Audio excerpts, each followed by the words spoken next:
उसको मजार बना दिया गया है, उसको घेर लिया गया है।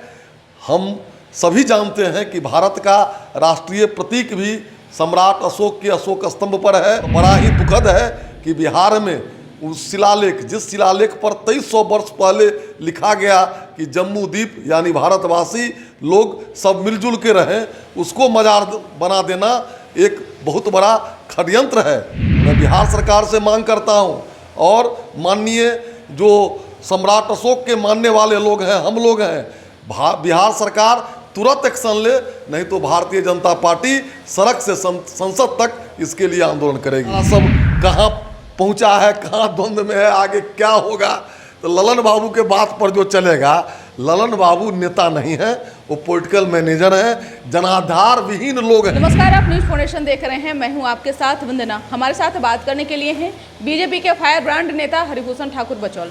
कैसे देख रहे हैं जो सासाराम में अशोक के शिलालेख पर जो मदरसा बनाया गया है, मजार बनाया गया, उसको कैसे देखिए, ये बहुत ही दुर्भाग्यपूर्ण है। 2300 वर्ष पूर्व सासाराम के कैमूर पर्वत श्रृंखला के चंदन पहाड़ी पर शिलालेख है। ऐसा शिलालेख इस देश में 2-4 जगह ही है। 1917 ईस्वी में अंग्रेज भी उसको संरक्षित किया, 2008 में भारत सरकार भी उसको संरक्षित किया है। उसको मजार बना दिया गया है, उसको घेर लिया गया है। हम सभी जानते हैं कि भारत का राष्ट्रीय प्रतीक भी सम्राट अशोक के अशोक स्तंभ पर है। भारत के जो तिरंगा ध्वज है, राष्ट्रीय ध्वज, उसमें भी अशोक के धम्म का चक्र है। और बड़ा ही दुखद है कि बिहार में उस शिलालेख, जिस शिलालेख पर 2300 वर्ष पहले लिखा गया कि जम्मू द्वीप यानी भारतवासी लोग सब मिलजुल के रहें, उसको मजार बना देना एक बहुत बड़ा षड्यंत्र है। और ये 1947 तक जो भारत को इस्लामिक राज्य बनाने का PFI का जो मॉडल है, उसका एक झलक है। मैं बिहार सरकार से मांग करता हूं और माननीय जो सम्राट अशोक के मानने वाले लोग हैं, हम लोग हैं, बिहार सरकार तुरंत एक्शन ले, नहीं तो भारतीय जनता पार्टी सड़क से संसद तक इसके लिए आंदोलन करेगी। एक सवाल यह भी है कि आपने PFI का जिक्र किया, NIA लगातार PFI के जो ठिकाना है उस पर लगातार छापेमारी कर रही है।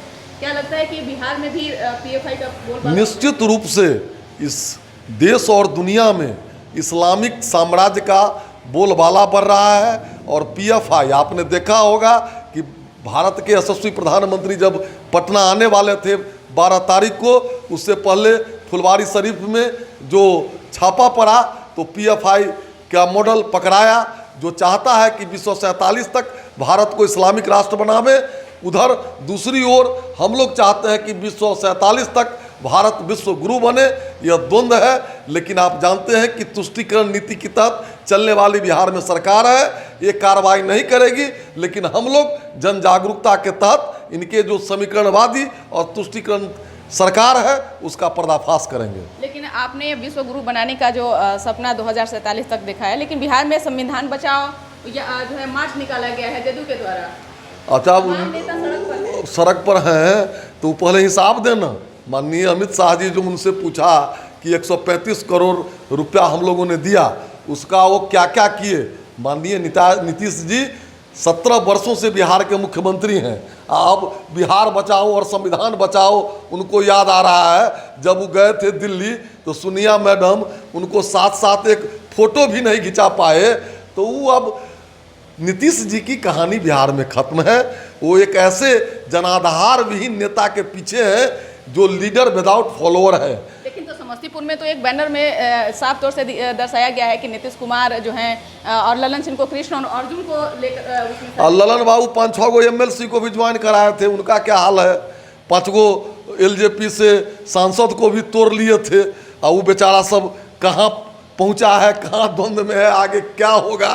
तो ललन बाबू के बात पर जो चलेगा, ललन बाबू नेता नहीं है, वो पॉलिटिकल मैनेजर हैं, जनाधार विहीन लोग हैं।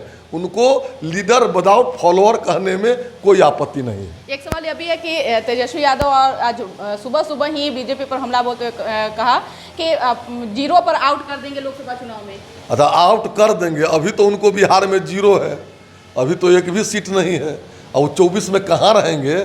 उनका केस खुलने वाला है, वो अपने केस का चिंता करें। बिहार की जनता अब जात पात से ऊपर उठ गई है, वो समीकरण बना करके और मुस्लिम तुष्टीकरण करके जो सत्ता प्राप्त करना चाहते हैं, ये अब संभव नहीं है, असंभव है। लेकिन लालू यादव भी तो कह दिए ना कि एकदम बीजेपी को सफाया कर देना है 2024 में। आज से लालू जी कह रहे हैं जो सफाया कर देंगे, सफाया कर देंगे।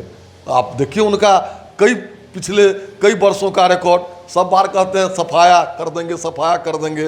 वो तो नीतीश जी के संजीवनी से थोड़ा वो तनमना गया है आरजेडी। देखिएगा, समय आने दीजिए। हाथ खगन को आरसी क्या, पढ़े लिखे को फारसी क्या। 24 भी आ रहा है, 25 भी आएगा। इन लोगों को बिहार की जनता आउटराइट रिजेक्ट कर देगी। बहुत बहुत शुक्रिया। तो आप सुन रहे थे कि क्या कुछ कहना था बीजेपी विधायक हरिभूषण ठाकुर बचौल का। इस खबर बस इतना ही। बने रहिए न्यूज़ पोनेशन के साथ। तब तक हमारे चैनल को सब्सक्राइब नहीं किया तो कर लीजिए। धन्यवाद।